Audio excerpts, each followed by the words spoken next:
64 number question में दिया हुआ है यदि त्रिभुज ए बी सी ठीक तथा त्रिभुज डी ई एफ समरूप है, ठीक ना। इसमें दो त्रिभुज दिया हुआ है, पहला त्रिभुज ए बी सी है तथा दूसरा है डी ई एफ, दोनों क्या है समरूप दिया हुआ ठीक। तथा ए बी बराबर इसमें दिया हुआ है 1.2 सेंटीमीटर, ठीक ना, यानी कि ए बी का मान दिया हुआ है कि 1.2 सेंटीमीटर है ठीक। कामा दिया हुआ है, फिर डी ई का मान दिया हुआ है 1.4 सेंटीमीटर, ठीक ना, यानी कि इसमें ए बी के मान और डी के मान दिया हुआ ठीक। तो त्रिभुज ए बी सी और त्रिभुज डी ई एफ के क्षेत्रफलों का अनुपात है, ठीक ना। तो इसमें क्या पूछ रहा है, त्रिभुज ए बी सी और त्रिभुज डी ई एफ के क्षेत्रफलों का अनुपात पूछ रहा है, ठीक ना। देखो इसमें दो त्रिभुज है तो पहले दो त्रिभुज बनाते हैं इसमें, ठीक ना।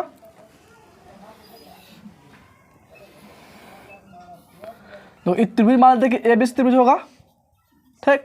इस त्रिभुज नाम लिख ले कि ए बी सी त्रिभुज है, ठीक ना। और दूसरा बना लेते हैं, दूसरा त्रिभुज क्या दिया हुआ है डी ई एफ दिया हुआ है, इन्हें दिया हुआ है। और देखो इस त्रिभुज में मान दिया हुआ है ए बी के मान, ए बी के मान इसमें कितना दिया हुआ है 1.2 सेंटीमीटर है ना। देखो तो ए बी यहाँ पे है कि नहीं, तो इसमें ए बी का मान कितना हो जाएगा 1.2 सेंटीमीटर हो जाएगा ठीक। और इसमें दिया हुआ कि डी ई का मान दिया हुआ है 1.4 सेंटीमीटर, डी ई यहाँ पे है, इसका मान 1.4 सेंटीमीटर ठीक। और ध्यान समझो, और इसमें पूछ रहा है कि त्रिभुज ए बी सी और त्रिभुज डी ई एफ के क्षेत्रफलों का अनुपात, ठीक ना। इसमें क्षेत्रफल त्रिभुज ए बी सी का, ठीक ना, अब बटा में क्षेत्रफल त्रिभुज डी ई एफ का है, बस समझ में। और देखो त्रिभुज ए बी सी और त्रिभुज डी ई एफ के क्षेत्रफलों का अनुपात में बट्टा होता है ठीक। पहले त्रिभुज ए बी सी है तो पहले त्रिभुज ए बी सी क्षेत्रफल लिखेंगे और बट्टा में लिखेंगे त्रिभुज डी ई एफ का क्षेत्रफल, ठीक ना। देखो जब इसमें समरूप होता है त्रिभुज, ऐसा समझ में, जब त्रिभुज दो त्रिभुज समरूप दिया जाता है ठीक, तो उसका क्षेत्रफल जो होता है ना उसके संगत भुजा के वर्गों के अनुपात के बराबर होता है। जैसे हम देखो इसका संगत भुजा क्या हो जाएगा, ए बी का संगत भुजा हो जाएगा इसमें डी ई, ऐसा समझ में, ए बी का संगत भुजा होगा इसमें डी ई, ए सी के संगत भुजा क्या हो जाएगा इसमें डी एफ होगा ठीक। और बी सी का संगत भुजा हो जाएगा इसमें ई एफ, ऐसा समझ में। देखो तो इसमें कौन संगत भुजा दिया हुआ दोगो, जिसका मान भी दिया हुआ एस ए बी है ना, ए बी का संगत भुजा इसमें क्या हो जाएगा डी ई ठीक। और दोनों का मान दिया हुआ है ना, ए बी का मान दिया हुआ है और डी ई का मान दे दिया ठीक। तो इसका क्षेत्रफल का अनुपात क्या होता है, संगत भुजा के वर्ग के अनुपात के बराबर होता है, ठीक ना। तो देखो संगत भुजा इसमें क्या क्या दिया हुआ है, एक भुजा इसमें दिया ए बी ठीक, और दूसरा दिया हुआ है डी ठीक। इस भुजा का अनुपात हो गया इसको वर्ग के बराबर, तो इसको वर्ग कर दो, ऐसा समझ में। अब देखो इसमें ए बी का मान कितना दिया हुआ है 1.2 है ना, तो इसको लिखेंगे 1.2 बट्टा ठीक। डी ई का मान कितना दिया हुआ है 1.4 है ना, तो इसको लिखेंगे 1.4 पूरा हो जाएगा होल स्क्वायर। अब देखो इसमें दशमलव अंक के बाद है, ऐसे में दशमलव क्या अंक के बाद है 1 अंक के बाद, यानी कि दशमलव से इसमें कट जाएगा, इसमें क्या बचेगा 12/14 हो जाएगा स्क्वायर, होगा कि नहीं। और 12 और 14 कैसे कट जाएगा, 2 से कटेगा, 2 से कटेगा 12, 6 मरते में 14 कटेगा 7 मरते में, यानी क्या हो जाएगा 6/7 के स्क्वायर ठीक। देखो 6 का स्क्वायर कितना होगा 36 और 7 का स्क्वायर 49 ठीक। यानी कि इसी को हम क्या लिख सकते हैं 36:49 लिख सकते हैं ठीक ना, लिख सकते हैं कि नहीं। देखो ऑप्शन किस में दिया हुआ है सी नंबर में ठीक, तो इसका ऑप्शन हो जाएगा सी नंबर 36:49। इतना समझ में आया कि नहीं ठीक, इसे नोट करो तो। उसके बाद इसमें 68 नंबर क्वेश्चन दिया हुआ है यदि त्रिभुज ए बी सी तथा त्रिभुज डी ई एफ समरूप है ठीक। उसमें भी समरूप था दो त्रिभुज ठीक, और इसमें क्या है समरूप है ठीक। तथा त्रिभुज ए बी सी का परिमाप ठीक ना, इसमें परिमाप दिया त्रिभुज ए बी सी का कितना है 30 सेंटीमीटर ठीक। और फिर दिया त्रिभुज डी ई एफ का परिमाप 20 सेंटीमीटर ठीक ना। इसमें दोनों त्रिभुज का परिमाप दिया हुआ ठीक ना। और ए बी बराबर दिया हुआ 12 सेंटीमीटर, ए बी का मान इसमें दिया कितना है 12 सेंटीमीटर, तो डी ई बराबर है, इसमें किसका मान पूछ रहा है डी ई का मान ठीक है। देखो सबसे पहले इसमें क्या बना, दो त्रिभुज बना लेंगे समरूप। देखो तो यहाँ पे लिखेंगे त्रिभुज, त्रिभुज ए बी सी लिख लेते हैं ठीक। और यहाँ पे बनाते त्रिभुज डी ई एफ ठीक, दो त्रिभुज हो गया। और देखो इसमें त्रिभुज में दिया ए बी का मान दिया हुआ है, किसका मान दिया हुआ है ए बी का मान दिया हुआ 12 सेंटीमीटर ठीक ना, यानी कि इसका मान दिया इसमें 12 सेंटीमीटर दिया हुआ ठीक ना। और त्रिभुज दोनों कैसा है समरूप है कि नहीं। तो हमसे क्या पूछ रहा है इसमें डी ई का मान पूछ रहा है ठीक। और इसमें दिया हुआ है त्रिभुज ए बी सी के परिमाप और त्रिभुज डी ई एफ का परिमाप, ठीक है ना। यहाँ पे लिख लेंगे त्रिभुज ए बी सी का परिमाप। इसमें कितना दिया हुआ है त्रिभुज ए बी सी का परिमाप? 30 सेंटीमीटर हो जाएगा, ठीक। और त्रिभुज डी ई एफ का परिमाप इसमें दिया हुआ है, डी ई एफ का परिमाप है इसमें 20 सेंटीमीटर, तो लिख लेंगे 20 सेंटीमीटर। इतना समझ में आया कि नहीं। और दोनों त्रिभुज क्या है? समरूप है, ठीक। जब समरूप रहता है दोनों त्रिभुज, ठीक, तो इसका संगत भुजा का अनुपात क्या होता है? एक दूसरे के बराबर होगा, ठीक ना। देखो इसमें ए बी भुजा का संगत क्या हो जाएगा? डी ई हो जाएगा, और ए सी भुजा का संगत क्या हो जाएगा? इसमें डी एफ हो जाएगा, और बी सी भुजा का संगत हो जाएगा इसमें ई एफ। इतना समझ में आया कि नहीं। तो तीनों भुजा का जो संगत भुजा होगा, ठीक है, उसका अनुपात क्या होगा? एक दूसरे के बराबर होगा, ठीक। अब देखो ए बी का अनुपात, देखो यानी कि ए बी का संगत भुजा क्या हो जाएगा? डी ई हो जाएगा, तो इसका अनुपात लिखेंगे, यानी कि ए बी बटा में लिखेंगे डी ई, ठीक, बराबर क्या हो जाएगा? देखो ए सी बटा में क्या हो जाएगा? इसका संगत भुजा कौन सा होगा? डी एफ होगा, इसलिए लिखेंगे डी एफ बराबर, ठीक। देखो बी सी भुजा का संगत भुजा कौन सा हो जाएगा? ई एफ, तो इसको लिखेंगे बी सी बटा में ई एफ। इतना समझ में आया कि नहीं। अगर त्रिभुज समरूप होता है ना, ठीक, तो क्या होता है? दोनों त्रिभुज संगत भुजा का अनुपात क्या होता है? एक दूसरे के बराबर हो जाएगा, ठीक। इसको बराबर मानते हैं के है, इसको बराबर क्या मानते हैं? के, ठीक ना। कोई मान ले, कोई कॉन्स्टेंट मान लेंगे, एक्स वाई जेड कुछ भी मान सकता है, ठीक ना। तो हम यहाँ पे मान लेंगे के है, ठीक। अब देखो ध्यान से, और इसको देखो तीनों दूसरे के बराबर है कि नहीं। इसको बराबर भी क्या होगा? इसको बराबर भी क्या है, और इसके बराबर भी क्या है, ठीक ना। तो हम क्या लिख सकते हैं? ए बी बटा में डी ई बराबर क्या लिख लेंगे? के। के का बट्टा कर सकता है कि नहीं? कर सकता है। और इसे 13 से गुना कर देंगे तो ए बी बराबर क्या हो जाएगा? ए बी बराबर हो जाएगा के डी ई, होगा कि नहीं। डी ई से के में गुना हो जाएगा, ठीक। इसी तरह देखो, और इसको लिखते हैं ए सी को लिखेंगे ए सी बटा में डी एफ। इसको बराबर भी क्या होगा कि नहीं। इसके बट्टा कर सकते हैं, और इससे निकालेंगे ए सी के मान, तो ए सी का मान क्या हो जाएगा? के इंटू में जाएगा डी एफ। आ रहा है कि नहीं समझ में। अब देखो इसमें बी सी बट्टा में ई एफ के बराबर हो जाएगा के, इसको लिखेंगे बी सी बट्टा में ई एफ बराबर लिख लेंगे के। इसका बट्टा कर लेंगे, ऐसे बी सी का मान निकाल लेंगे, तो आप लिखेंगे बी सी बराबर क्या लिख लेंगे? बी सी बराबर क्या हो जाएगा? के इंटू में ई एफ हो जाएगा। इतना समझो तुम लोग आया कि नहीं। तो इसमें ए बी का मान निकाल लिए, ठीक, ए सी का मान निकाल गया, और बी सी का मान निकाल गया, ठीक ना। अब देखो इसमें परिमाप दिया हुआ है, त्रिभुज ए बी सी का परिमाप कितना दिया हुआ है? 30 सेंटीमीटर, ठीक। देखो परिमाप हम क्या लिख सकते हैं इस त्रिभुज के लिए? इस त्रिभुज परिमाप हम क्या लिख सकते हैं? लिख सकते हैं ए बी प्लस में बी सी प्लस में ए सी, लिख सकता है कि नहीं। यानी कि इसमें हो जाएगा परिमाप, देखो ए बी प्लस में बी सी प्लस में ए सी, इसका परिमाप कितना दिया हुआ है? 30 सेंटीमीटर है ना। तो इसके बराबर लिख लेंगे 30। इतना समझ तुम लोग आया कि नहीं। इस त्रिभुज ए बी सी का परिमाप दिया 30, तो इसको हम इस तरह लिख सकते हैं, ठीक ना। अब देखो इसमें ए बी के मान निकाले हुए हैं, किसका मान निकाले हुए हैं? A B. तो ए बी की जगह पे क्या लिख सकते हैं हम? के इंटू में लिख सकते हैं डी, क्या लिखेंगे? के इंटू में डी ई प्लस, फिर बी सी जगह पे क्या लिख लेंगे?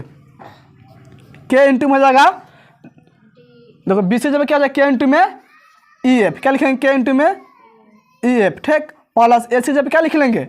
के इंटू में डी एफ बराबर हो जाएगा 30, ठीक। अब देखो सब में से क्या कॉमन कर सकते हैं? कर सकता है कि नहीं। तो इसमें क्या बचेगा? देखो इसमें हो जाएगा D E plus E F plus D F बराबर लिख लेंगे 30। देखो इतना तुम लोग समझ में आया कि नहीं। अब देखो इसका क्या करना समझो ध्यान से।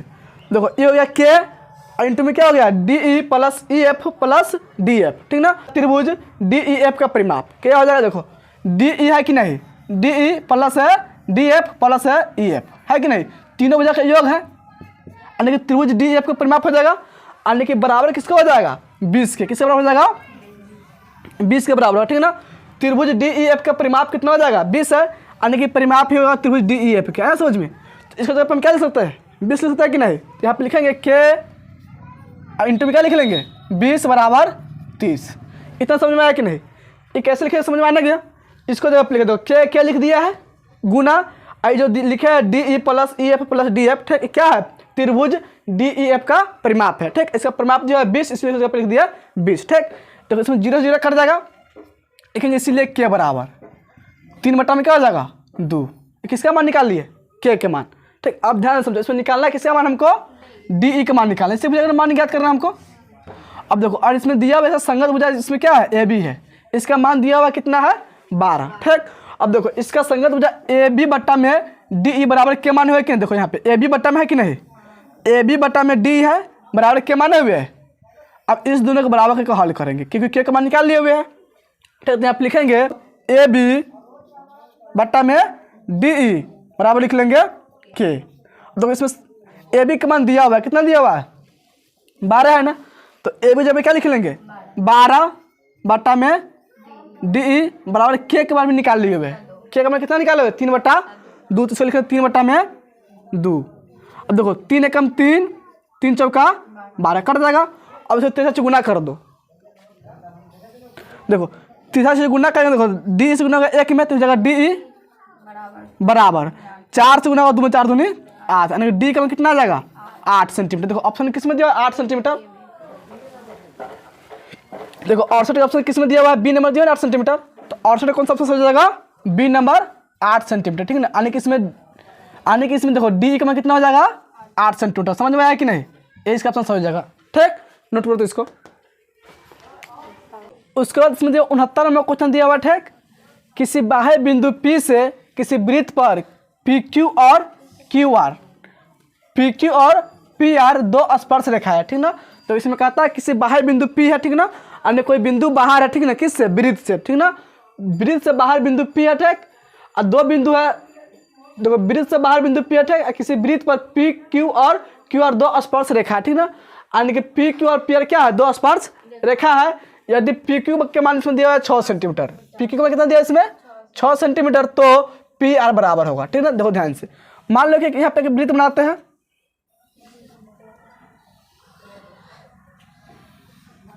देखो मान लो कि वृत्त होगा। ठीक ना, बाहर कोई बिंदु मान लो कि P है, मान लो कि बिंदु क्या होगा P। ठीक, इस बिंदु से वृत्त पर दो स्पर्श रेखा खींचा गया। ठीक ना, स्पर्श की तरह क्या होगा, वृत्त को टच करते हुए निकलेगा। ठीक ना, यानी कि उसको छुएगा। ठीक, मान लो इस तरह जाएगा, यहाँ पे टच कर दिया कि नहीं, इसको इस तरह होगा, एक स्पर्श का मान लो कि हो गया। ठीक है, दूसरा मान लो कि ये हो जाएगा। ठीक, यहाँ से मिलाता है इसको, ऐसा समझ में।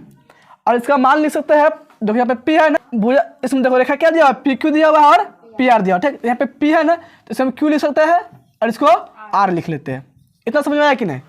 और इसमें किसका मान दिया हुआ है, PQ का मान दिया हुआ, कितना दिया हुआ है 6 सेंटीमीटर है, यानी कि इस स्पर्श रेखा का मान कितना दिया है 6 सेंटीमीटर। ठीक, देखो तो इस तरह जब भी बनेगा ना, ठीक, तब दोनों स्पर्श रेखा क्या होता है, दूसरे के बराबर। जब ये 6 है सेंटीमीटर, तो कितना होगा 6 सेंटीमीटर, कितना सेंटीमीटर हो जाएगा 6 सेंटीमीटर हो जाएगा। ठीक, यानी कि PR का मान कितना हो जाएगा 6 सेंटीमीटर। ऑप्शन देखो किसमें दिया 6 सेंटीमीटर, देखो ए में दिया 12 सेंटीमीटर, बी में 3, सी में है 6 सेंटीमीटर, तो 69 का ऑप्शन हो जाएगा सी नंबर 6 सेंटीमीटर। समझ में आया कि नहीं।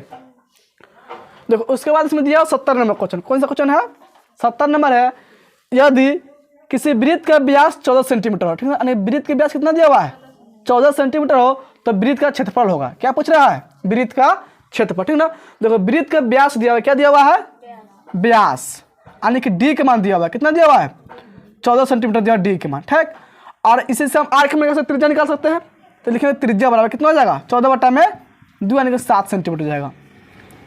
देखो आर का मान कितना हो गया इसमें 7 सेंटीमीटर हो गया। ठीक, और निकालना क्या है इसमें, वृत्त के क्षेत्रफल निकालना है ना, तो क्षेत्रफल का फॉर्मूला क्या होता है πr²। ठीक है, देखो पाई का मान कितना होता है 22/7 गुना में, देखो आर का मान कितना है इसमें 7 है ना, देखो r² है, तो क्या होगा 7 गुना में 7, 7 के स्क्वायर मतलब क्या होगा 7 गुना में 7, 7 से 7 इसमें कट जाएगा, इससे बचेगा 22 गुना में 7, 22 7 154, कितना हो जाएगा 154 सेंटीमीटर स्क्वायर। देखो किस में ऑप्शन दिया हुआ है, वृत्त का क्षेत्रफल कितना जाएगा 154 सेंटीमीटर स्क्वायर। देखो ऑप्शन दिया है इसमें सी नंबर में है ना, तो 70 का ऑप्शन कौन सा हो जाएगा सी नंबर 154 सेंटीमीटर स्क्वायर। यहाँ तो कोई दिक्कत नहीं ना।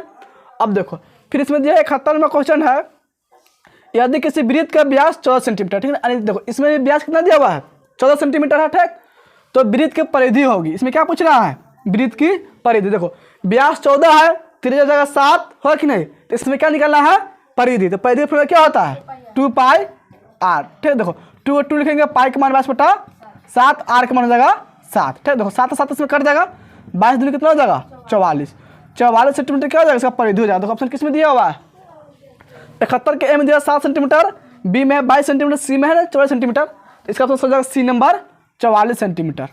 समझ में आ रहा है कि नहीं। 72 नंबर क्वेश्चन में दिया हुआ है एक वृत्त के परिधि तथा व्यास का योग 29 सेंटीमीटर है, ठीक ना।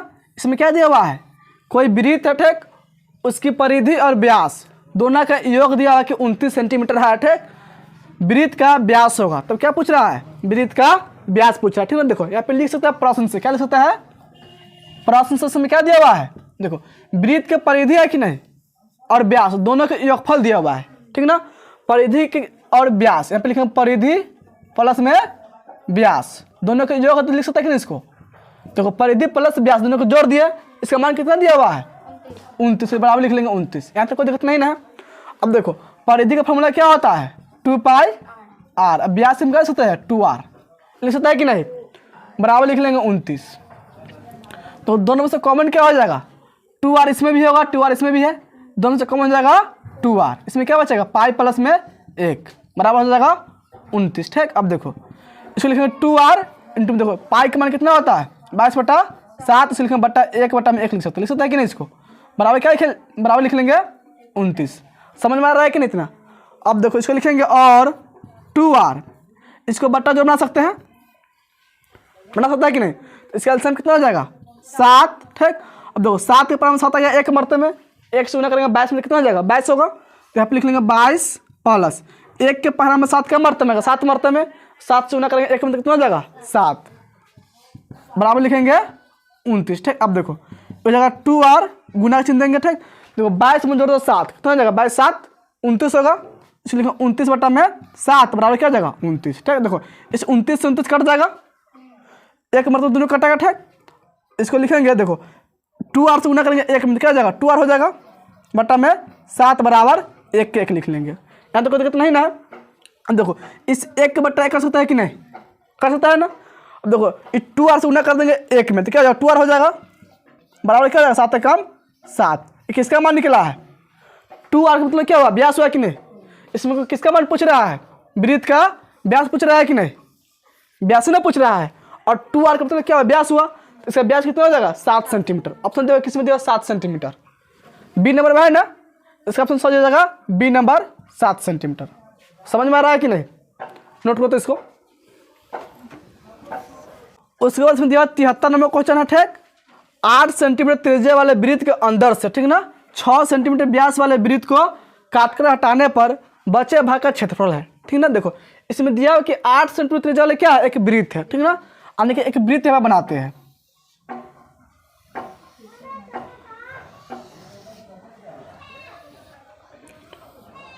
देखो ये वृत्त हो गया, ठीक। इसका त्रिज्या कितना दिया हुआ है 8 सेंटीमीटर, त्रिज्या दिया हुआ है 8 सेंटीमीटर दिया हुआ है, ठीक। अब इसके अंदर से कह रहा है 6 सेंटीमीटर व्यास वाले, व्यास कितना है 6 सेंटीमीटर, त्रिज्या कितना हो जाएगा 3 सेंटीमीटर, और मान लो इसको अंदर में ये हो जाएगा 6 सेंटीमीटर व्यास वाला, कितना सेंटीमीटर हो जाएगा 6 सेंटीमीटर व्यास वाला क्या हो जाएगा वृत्त हो जाएगा, ठीक। इसको काट के निकाल लेते हैं, इसे काट के क्या करते हैं निकालने पर कहता है कि काट के हटाने पर शेष भाग का क्षेत्रफल क्या होगा, ठीक ना। इसे काट के हटा देंगे तो इसमें जो भाग बचेगा उसका क्षेत्रफल पूछ रहा है, ठीक ना। देखो तो पहले पूरा का क्षेत्रफल निकाल सकते हैं, तो पूरा के लिए त्रिज्या क्या हो जाएगा 8 होगा, और किसको लिखते हैं 12r, 12r में कितना हो जाएगा 8 हो जाएगा, और अंदर में छोटा वृत्त है कि नहीं, इसके लिए त्रिज्या कितना हो जाएगा व्यास दिया है 6 है कि नहीं, कह रहा है कि व्यास है 6 सेंटीमीटर, त्रिज्या कितना हो जाएगा इसके लिए 8 के मान में कितना हो जाएगा 3, 12 8 के मान होगा 8, छोटा मान हो जाएगा 3, ठीक। देखो इसमें ऑप्शन में सब में दिया हुआ है, इसमें देखो पाई से दिया हुआ है ना, तो इसके ऑप्शन में पाई दिया हुआ है कि नहीं, तो इसमें पाई के मान पाई ही रहने दें, ठीक। अब देखो इसको क्षेत्रफल निकालना है शेष बच्चे भाग का क्षेत्रफल, तो 12 में से घटाएंगे छोटा क्षेत्रफल, ठीक। इसको लिख सकते हैं हम पाई r स्क्वायर माइनस में पाई r स्क्वायर लिख सकते हैं कि नहीं। इस जगह बड़ा भी क्षेत्रफल माइनस में छोटा भी क्षेत्रफल, ठीक। तो उसी से पाई कॉमन कर लेंगे, इसमें बचेगा r स्क्वायर माइनस में r स्क्वायर, ठीक। पाई के पाई लिखेंगे, देखो बड़ा r का मान कितना है इसमें 8 है ना, तो जगह 8 के स्क्वायर माइनस में छोटा का मान हो जाएगा 3 के स्क्वायर, जगह पाई इंटू में 8 का स्क्वायर कितना होता है 64, माइनस में 3 का स्क्वायर 9, जगह पाई इंटू में 64 में घटा लो 9 कितना बचेगा 55, तो जगह 55, ठीक है। 55 गुना करेंगे पाई में तो क्या हो जाएगा 55 पाई, देखो तो 55 पाई ऑप्शन किस में दिया हुआ है, ए में है 28 सेंटीमीटर स्क्वायर, बी में 2 पाई सेंटीमीटर स्क्वायर, 80 में क्या है 55 पाई सेंटीमीटर स्क्वायर। इसका ऑप्शन हो जाएगा C number 55 pi centimetre square. आ रहा है समझ में ना। देखो उसके बाद इसमें दिया 74 नंबर क्वेश्चन, ठीक ना। 74 नंबर क्वेश्चन इसमें है यदि एक समबाहु त्रिभुज का क्षेत्रफल 4√3 सेंटीमीटर स्क्वायर है, ठीक ना। समबाहु त्रिभुज क्षेत्रफल कितना दिया है इसमें 4√3 सेंटीमीटर स्क्वायर, तो इसकी प्रत्येक भुजा होगी। तो इसमें क्या पूछ रहा है, भुजा के मान पूछ रहा है, ठीक ना। इसमें 4 ऑप्शन दिया हुआ है। देखो समबाहु त्रिभुज क्षेत्रफल क्या होता है, समबाहु त्रिभुज का क्षेत्रफल का फॉर्मूला होता है √3/4 गुना होता है भुजा स्क्वायर। ऐसा समझ में, ये होता है इसका फॉर्मूला, ठीक। अब देखो समबाहु त्रिभुज क्षेत्रफल भी दिया हुआ है, कितना दिया हुआ है, समबाहु त्रिभुज क्षेत्रफल से क्वेश्चन में कितना दिया हुआ है 4/3 दिया हुआ है कि नहीं। तो इसको जब क्या लिख लेंगे 4/3 बराबर लिखेंगे √3/4 गुना में लिखेंगे भुजा स्क्वायर, ठीक। अब देखो इसमें √3 से √3 कट जाएगा, कटा है कि नहीं। तो इधर बचेगा 4 बराबर बचेगा भुजा स्क्वायर बटा में क्या हो जाएगा 4 हो जाएगा, ठीक। अब देखो इस 4 के बटाए कर सकते हैं और इसे 13 से गुना कर लेंगे तो हो जाएगा भुजा स्क्वायर बराबर क्या हो जाएगा 4 चौका 16। और 16 का हम क्या 4 का स्क्वायर लिख सकता है कि नहीं। तो यहाँ पे लिखेंगे भुजा स्क्वायर बराबर क्या लिख लेंगे 4 का स्क्वायर लिख लेंगे, लिख सकता है कि नहीं। 4 चौका 16 न लिख हम 4 का स्क्वायर लिख सकते हैं, ठीक। देखो यहाँ पे स्क्वायर से स्क्वायर कट जाएगा, यहाँ पे क्या बचेगा भुजा, भुजा बराबर क्या हो जाएगा 4, यानी कि भुजा का मान कितना हो जाएगा 4। देखो आपने किसमें दिया हुआ 4, ए में 9 सेंटीमीटर, बी में 4.3 सेंटीमीटर और सी में है ना 4 सेंटीमीटर। तो इसका ऑप्शन हो जाएगा सी नंबर 4 सेंटीमीटर, ठीक ना। 75 नंबर क्वेश्चन में दिया हुआ है यदि sin 3a बराबर दिया cos a माइनस में 10 डिग्री है तथा 3a क्या है न्यून कोण हो तो एक मान पूछ रहा है, कौन एक मान पूछ रहा है ना। तो इसमें sin 3a बराबर कितना दिया हुआ है cos a माइनस में 10 डिग्री, ठीक। तथा इसमें दिया 3a क्या है न्यून कोण है, ठीक ना। तब इसमें क्या पूछ रहा है कौन एक मान पूछा, ठीक। देखो इस क्वेश्चन में दिया sin 3a बराबर क्या दिया हुआ है sin 3a बराबर क्या दिया इसमें cos a माइनस में 10 डिग्री इन्हें दिया हुआ है। अब देखो इधर साइन इधर क्या है cos, तो दोनों तरफ क्या करेंगे दोनों तरफ इसको बराबर कर सकते हैं, ठीक ना। दोनों तरफ cos करेंगे ना दोनों तरफ साइन करेंगे, ठीक। और सुविधा क्या पड़ेगा इसको चेंज कर सकते हैं, कर सकता है क्या। देखो एक फॉर्मूला पढ़े हुए थे साइन थीटा बराबर, ठीक। इसका फॉर्मूला क्या cos 90 डिग्री माइनस में थीटा मतलब थे कि नहीं, यानी cos 90 डिग्री में थीटा क्या लिख सकते हैं साइन लिख सकते हैं, या साइन थीटा क्या लिख सकते हैं cos 90 डिग्री माइनस में थीटा, ठीक। अगर मान लो यह था साइन a बराबर तो इसका फॉर्मूला क्या होता cos 90 डिग्री माइनस में होता कि नहीं। तो यहाँ पे साइन कितना है 3 है ना, तो इसको हम क्या लिख सकते हैं साइन 3a होगा तो इसका फॉर्मूला क्या बनेगा, अगर ये साइन 3a लिखेंगे इसको तो इसका फॉर्मूला क्या हो जाएगा cos 90 डिग्री माइनस में 3a, इन्हीं से फॉर्मूला बनेगा। साइन 3a के क्या लिख सकते हैं हम cos 90 डिग्री माइनस में 3a लिख सकते हैं कि नहीं। और हम साइन 3a कितना लिख देंगे, ठीक। तो दोनों में क्या हो जाएगा cos हो जाएगा। देखो साइन 3a क्या लिखेंगे cos 90 डिग्री माइनस में 3a, यहाँ पे क्या लिखेंगे साइन a के cos 90 डिग्री माइनस में 3a, समझ में आया कि नहीं। बराबर लिखेंगे cos a माइनस में 10 डिग्री, ठीक। अब देखो इसमें cos से cos कट जाएगा, इधर क्या बचेगा 90 डिग्री माइनस में 3a बराबर a माइनस में 10 डिग्री, समझ में आ रहा है कि नहीं। यहाँ तक कोई दिक्कत नहीं ना है। अब देखो इस 10 के बराबर से पहले ले आएंगे तो 90 डिग्री प्लस में 10 डिग्री बराबर, ठीक। जगह बराबर, ठीक। देखो a बराबर बाद है ना तो एक लिख लेंगे, ठीक। अब देखो बराबर से पहले माइनस में है ना 3a, इसको बराबर बाद अंदर प्लस में जाएगा तो प्लस में 3a और जगह है 90 10 हो जाएगा 100 डिग्री बराबर क्या हो जाएगा एगो ए 3 गो 4 गो होगा कि नहीं। और 4 से कटेगा 100 25 मर्त में, यानी कि हो जाएगा इसलिए a बराबर 25 डिग्री, ठीक। देखो एक में कितना हो जाएगा 25 डिग्री, ऑप्शन देखो किस में दिया हुआ है बी नंबर 25 डिग्री, इसका ऑप्शन हो जाएगा बी नंबर 25 डिग्री, ठीक। अब देखो इसमें कहता है क्या कि 3a क्या एक न्यून कोण है, न्यून कोण का मतलब क्या होता है 90 डिग्री से छोटा, ठीक। देखो एक में कितना है 25 डिग्री और 3a का मान निकाल कितना हो जाएगा 25 या 75 डिग्री क्या होगा 90 डिग्री छोटा है कि नहीं, आइए समझ में। तो इसका ऑप्शन हो जाएगा बी नंबर, ठीक। उसको देखो 76 में कुछ दिया हुआ है ना त्रिभुज ABC में AC स्क्वायर क्या दिया हुआ है AB square plus BC square, तो कौन बी पूछ रहा है, ठीक ना। तो कौन बी क्या पे समकोण होगा, समकोण तुझे होता है कि नहीं इस तरह, और इस तरह मान लो समकोण तुझे बनाएंगे यहाँ पे इसको लिखेंगे ABC, ठीक। तो क्या हो जाए AC कर्म कहलाता है, तो किसका फॉर्मूला होता है AC स्क्वायर क्या होता है, AB square plus BC square किसका होता है, कर्ण स्क्वायर होता है, लंब स्क्वायर प्लस आधार स्क्वायर के कब होता है, जब यहाँ पे कौन समकोण बनता है, ठीक ना। तो यहाँ पे कौन क्या है, B है कि नहीं, तो B क्या होगा, समकोण होगा, समकोण मतलब 90 डिग्री, ठीक है। देखो 90 डिग्री ऑप्शन किस में दिया हुआ है, ए में है ना, तो इस ऑप्शन तो 76 ऑप्शन हो जाएगा ए नंबर 90 डिग्री। आगे समझ में नोट करो तो इसको 77 नंबर क्वेश्चन में दिया हुआ है, एक बिंदु Q से एक वृत्त पर स्पर्श रेखा की लंबाई 24 सेंटीमीटर, ठीक है ना। देखो एक बिंदु कोई Q है, ठीक, उससे दिया हुआ है कि एक वृत्त पर स्पर्श रेखा की लंबाई कितना दिया हुआ है 24 सेंटीमीटर, ठीक, तथा Q के केंद्र से दूरी 25 सेंटीमीटर, ठीक ना। Q की क्या है, केंद्र से दूरी 25 सेंटीमीटर, ठीक ना। वृत्त की त्रिज्या, इसमें क्या निकालना है, वृत्त की त्रिज्या, ठीक। देखो सबसे पहले वृत्त बनाते हैं, तो सबसे पहले इसमें एक वृत्त बना लेंगे।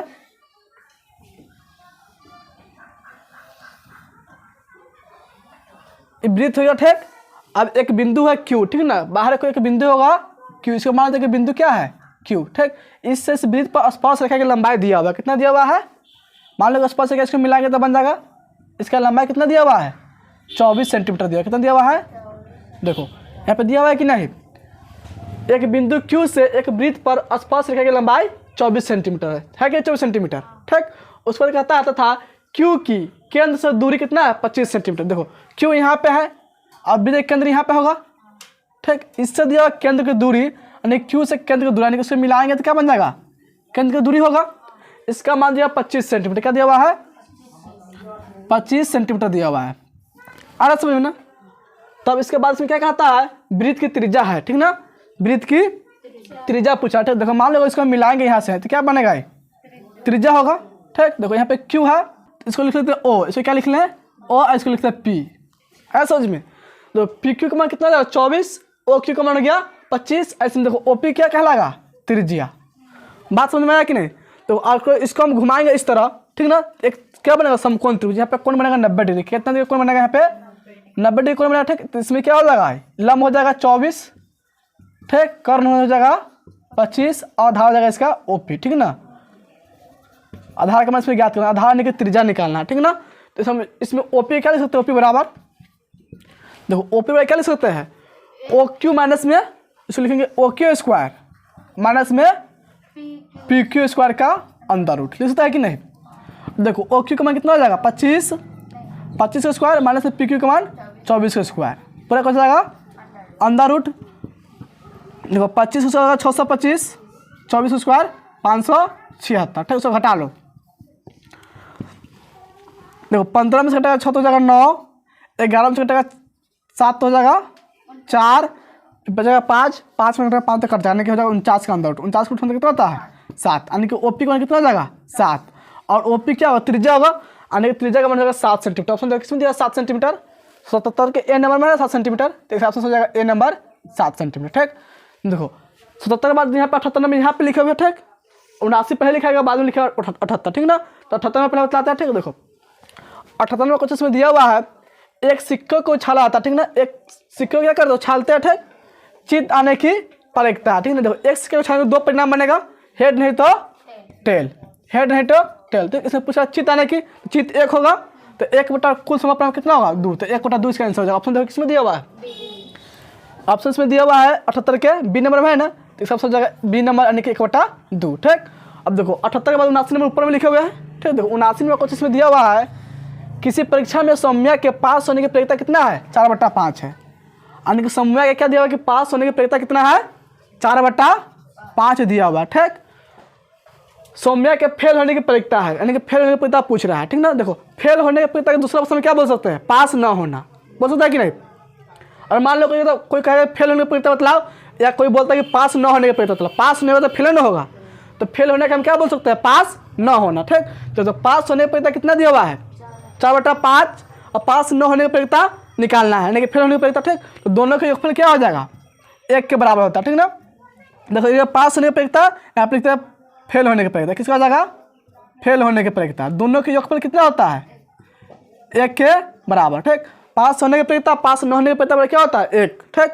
देखो फेल होने की प्रयोज्यता निकालेंगे यहाँ से, तो देखो 4/5 प्लस हो जाएगा तो माइनस में होगा, यानी कि 1 में से घटा सकते हैं हम 4/5 को, यही इसका आंसर हो जाएगा, ठीक है ना। इसको बटा कर लेंगे, इसका आंसर हो जाएगा 5, 1 के पढ़ा 5 अगर 5 मरते हैं 5 से 1 5 हो जाएगा माइनस में देखो 5 के पर 5 आ गया, एक मरतब में 4 कम 4, इसको घटाने कितना जाएगा 1 बटा 5। देखो ऑप्शन किसमें दिया 1 बटा 5, 79 का ऑप्शन दिया हुआ 1 बटा 5 बी नंबर में है ना, तो 79 ऑप्शन हो जाएगा बी नंबर, ठीक ना। यानी कि सौम्या के फेल होने का परिकता क्या है 1 बटा 5, ठीक ना, यानी कि पास न होने का परिकता। आगे समझ में देखो उसके बाद इसमें दिया हुआ 80 नंबर क्वेश्चन, ठीक ना। देखो इसमें दिया 2 cos 60 डिग्री बटा में साइन 23 डिग्री, ठीक। फिर माइनस में है tan 40 डिग्री बटा में कॉट 50 डिग्री, फिर माइनस में cos 0 डिग्री, ठीक है। देखो और इस दोनों में से cos या साइन में किसी एक चेंज करेगा ना तो दोनों कट जाएगा, ठीक, तो 1 हो जाएगा। आ रहा समझो ना। यहाँ पर tan या cot दोनों से किसी चेंज करेगा दोनों कट हो जाएगा, ये भी 1, ठीक। और cos 0 डिग्री कितना होता है 1 होता है, समझ में आया कि नहीं। देखो 2 1 कम हो जाएगा 2, ठीक, माइनस में 1 माइनस में 1, यानी कि 2 माइनस 1 माइनस माइनस 2 जाएगा, कितना हो जाएगा 0। ऑप्शन देखो 0 किस में दिया हुआ है डी नंबर में है ना, तो 80 का ऑप्शन हो जाएगा डी नंबर। आ रहा है समझो ना। उसको देखो 81 नंबर क्वेश्चन है ना, इसमें दिया हुआ 2, 5, 8, 3, 8 का माध्यक है, ठीक ना। देखो सबसे पहले माध्यक निकालने से क्या करते हैं आरोही या अवरोही क्रम सजाते हैं, यानी घटते या बढ़ते क्रम। देखो इसको सजा लेंगे पहले बढ़ते क्रम, ठीक। देखो सबसे कम इसमें कितना दिया हुआ है 2, तो उसके पहले लिख लेंगे सबसे पहले 2 के, ठीक। देखो इसके बाद क्या हो जाएगा 3 तो लिख लेंगे 3, फिर उसके बाद 5, इसको हो जाएगा 8, 8। इसमें देखो सम संख्या की विषम संख्या टोटल काउंटिंग कितना होगा, सम आएगा विषम आएगा 1 2 3 4 5, विषम आ रहा है कि नहीं।